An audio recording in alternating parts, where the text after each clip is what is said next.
In this video, we will learn how to create a Discord server.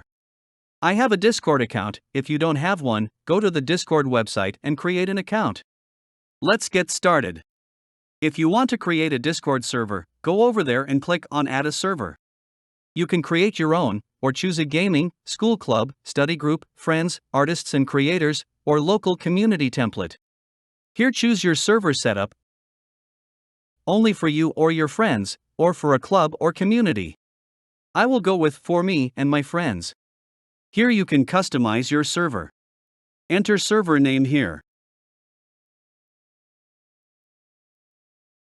Upload an image or logo for your server. Select an image and open. Click on Create. Here you can see that the server is successfully created. Go over there and open Server Settings. Here you can change the server image and name, check your inactive channels, and the system messages channel. I only have a general channel right now, but you can create one. You can check default notification settings and display the boost progress bar.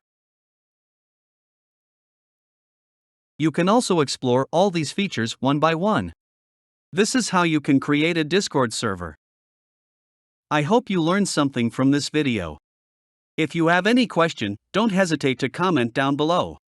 And thank you for watching.